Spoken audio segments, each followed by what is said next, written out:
I'm gonna get going with a Muldrotha deck build. I've been meaning to do a build for Muldrotha for a long time. Uh, I had completely forgotten, and I had to even go back and watch the video that I had only made a build with Dominaria cards. So since then, I've played Muldrotha online a fair amount, and I've also modeled or tried in solitaire various versions, and I found that the 2-for-1s, the 2-for-1 cards are the best to keep in the deck. Things that are artifact creatures, things that are enchantment creatures are pretty good. So I'll go through the cards that I have in this selection. It's a very large selection for my builds that I usually do. So I'm really starting with more than double for creatures and non-creatures, going for 40-20, 40 creatures, 20 non-creatures. I think I have about 80 creatures in this selection, and I have about 90, close to 100 non-creatures. So it's a very large selection, and what I'm going to do, which is different to what I've done in the other videos, is go through the cards that I have in the selection first. I'll make some obvious picks, but I'm not going to go through the picks in this video. And then in the second video, I'll do I'll do my usual picks and builds. So let's just get going with the cards. So this card is it's got Death Touch, so that's going to be nice. Delirium is a very cool ability for this deck. If I had a Tarmogoyf, which I don't, that's the kind of card, the kind of effect that really fits this deck. You want to have multiple types of cards in your graveyard. You're really going for the types of cards because, and let's read Muldrotha carefully, you may play up to one permanent card of each permanent type from your graveyard. So this is going to be artifact, it's going to be enchantment, it's going to be a creature. So those are going to be your permanents. So again, going back to my 1-drops, these are my 1-drop candidates. In this case, when it has Delirium, it gets +2/+2 as long as there are 4 or more card types amongst those in your graveyard, and that's going to include instants and sorceries. Okay. In the case of Dakra Mystic, which I played a lot of when it was in Standard, you play blue and you tap it, and each player reveals the top card of their library, and you may put the reveal cards into the graveyard, and if you don't, each player draws a card. So it's a nice filter, but it's got a downside because you're doing it for your opponent as well in some way. I think this card is a must-have in this build, so I'm going to put it already as something that I've selected. And I'm not going to do that for the Dryad. This dude, when it dies, you can put a -1 counter on target creature. It's pretty good, but again, in this discussion video, we're only picking things that are way good in the deck. Of course, Viscera Seer is great to sack a creature in Scry 1. We don't have a lot of creatures that are easy to bring back from the graveyard. We can cast them later with Muldrotha. I really almost have this card in here only for the sake of discussion. You know, what is a good card, a very good card, that I don't think fits the deck, even though it is a really good card. I mean, you guys can disagree with me. I'm going to do the best that I can. Of course, you're going to want to ramp. So this one is in. Then you're going to be dropping things in your graveyard. When we go to the sorceries, you'll see. So if you play 1 green, you can return one of those lands that you dropped in your graveyard to your hand, and you're trying to ramp. I'm going to say that this is a good inclusion in the deck. In this case, sacking to get a basic land is good, but we're going to be super picky in this very first pass. That is more like a discussion of the cards. Again, ramping, so having 2 Mana Dorks is going to be very good for the deck. A low-level flyer is good, and you are casting hopefully a fair number of historic cards, artifacts especially. But this is not an artifact deck, so I'm not going to have a pass the very first super tight pass. I do have some cycle, and this card I am doing some cycling. I'm sorry, that's what I should say in this deck, but I'm not sure that I'm doing enough. So I'm not gonna keep this right in the first go. Again, when it comes to Death Touch, I really want to have some Death Touch in the deck, because I know Death Touch can be a really good stall mechanic. Now here we have cards that are effectively the same, except for the Dryad having getting a +2/+2 for something that is very specific to how Muldrotha works, which is multiple types of cards in the graveyard. So I'm going to say that the Dryad is better than Pharika's Chosen, even if later on I may decide to put it back in. Okay. Now in the case of the 2-drops, I've got a really fairly big pile of 2-drops. I'm going to go through them, and I'm going pretty slow, going through card by card.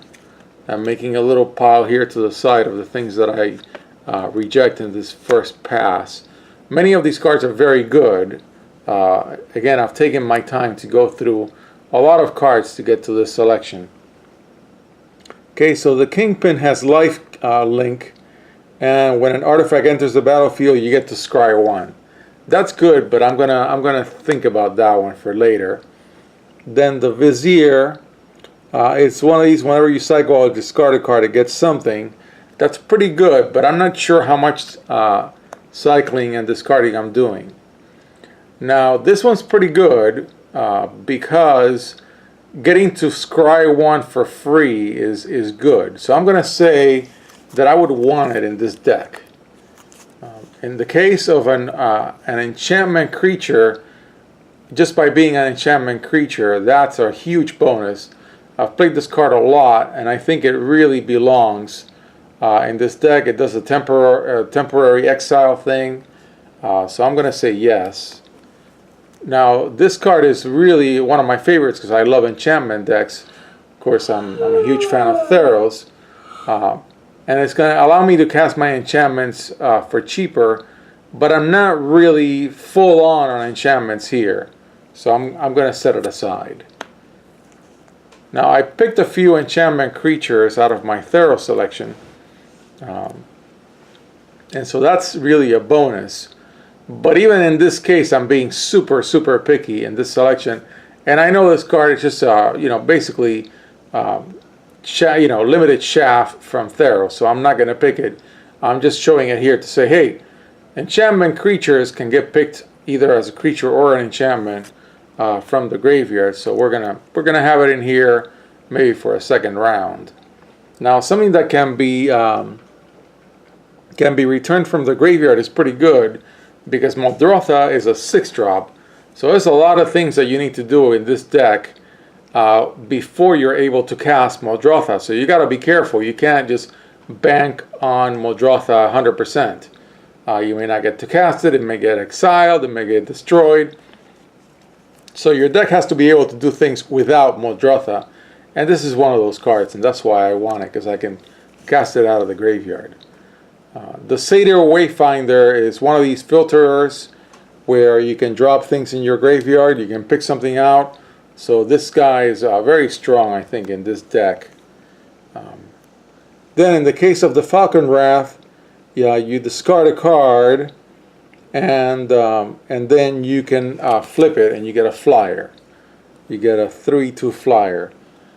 That's pretty good. It's nice to have an early flyer. So it's a very good card. I'm not going to pick it in the first round, but it's up there. I'm just picking the absolute essentials, what I think are the essentials of the deck, given how many cards I have to pick from. The Initiate, you can put 3 counters on any card, any creature you control.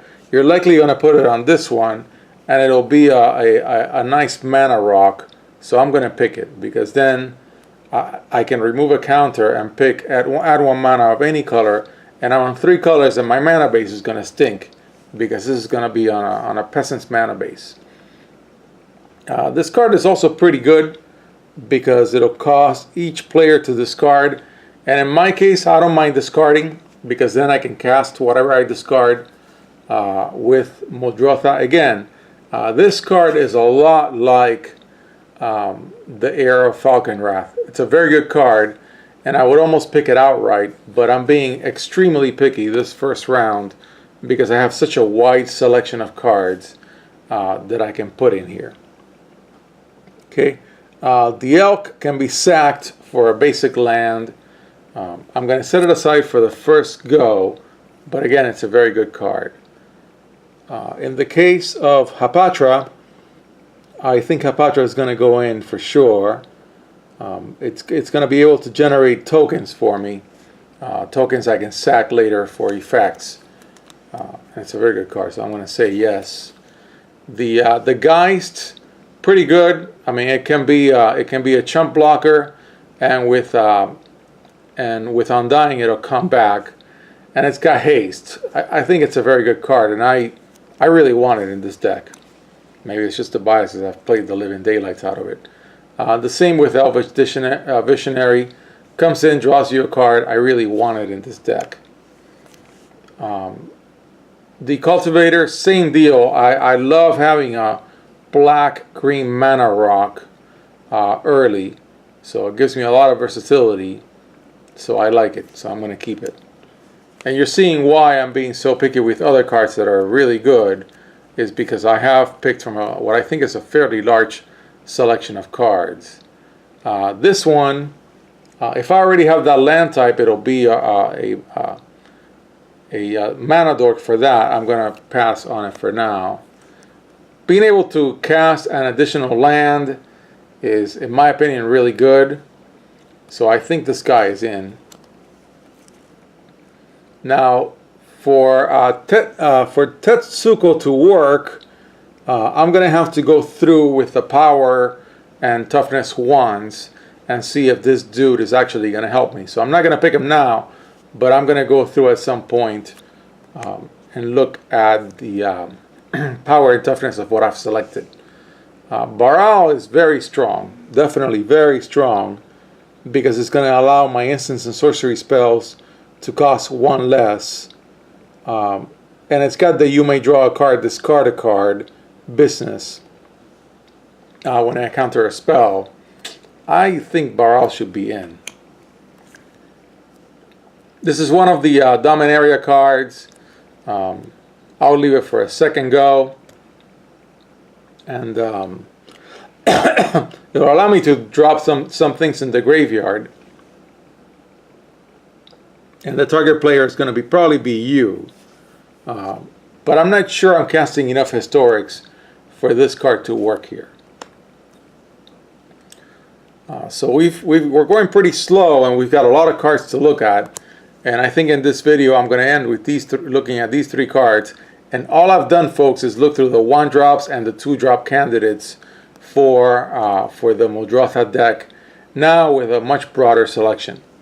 When the freebooter comes in, you can look at your opponent's hand, a target opponent's hand, and choose a non-creature land card. That's pretty good. I really want that.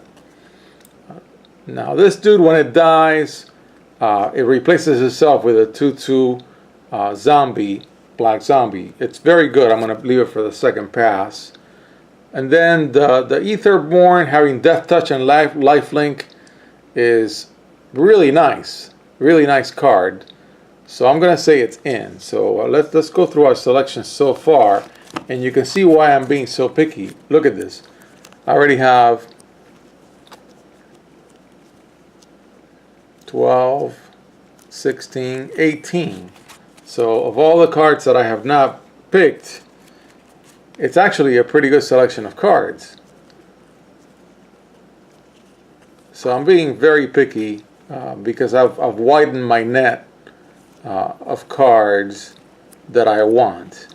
Okay, and of these, I would say that Tetsuo, the Mummy, and the Flyer are the three best that I think I passed on. So I'm going to stop right here and keep going with the 2 drops. I mean with the 3 drops.